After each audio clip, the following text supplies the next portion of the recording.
অনেক দিন আগের কথা। গ্রামের উত্তর পাশে একটি বাড়ি ছিল, আর সেই বাড়িতে একজন বুড়ি বাস করত। বুড়ির আপন বলতে কেউ ছিল না।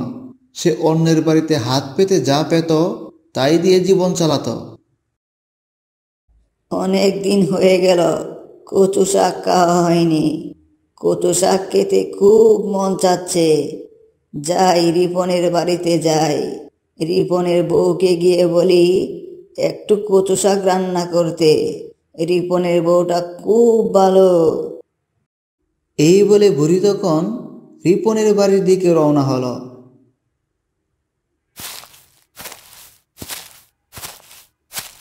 বাবা রিপন, আজকে কি তুমি কাজে যাওনি? না বুড়িমা, আজকে মুরলের বাড়িতে কাজ নেই, কালকে আবার যেতে হবে। কালকে মুরলের বাড়িতে বিয়ের অনুষ্ঠান আছে। বাবা রিপন, অনেক দিন হয়ে গেল কচু শাক খাইনি।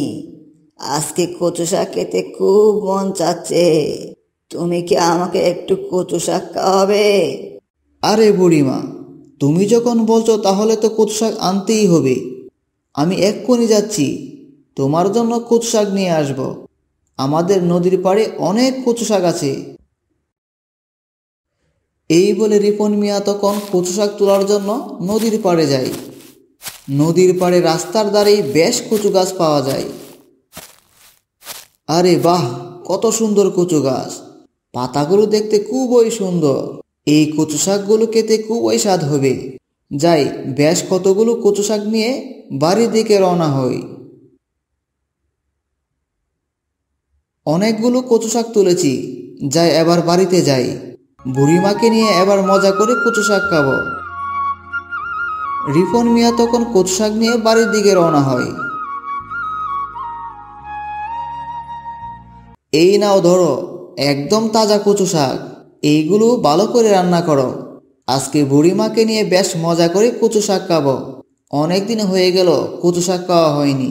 বাবা রিপন, খুব ভালো কাজ করেছিস। সৃষ্টিকর্তা তোকে দীর্ঘদিন বাঁচিয়ে রাখুক। তুই এভাবেই সারা জীবন মানুষের পাশে থাকিস।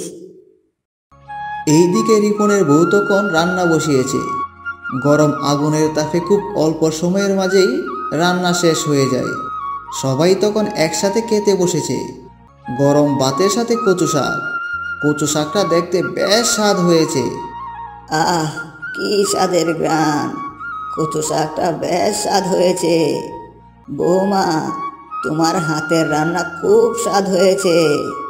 বুড়িমা, আজকে আপনার জন্যই আমরা কচু শাক খেতে পারলাম। নাও এবার বেশি করে কচু শাক খাও। বাবা রিপন, আর না, অনেক খেয়েছি।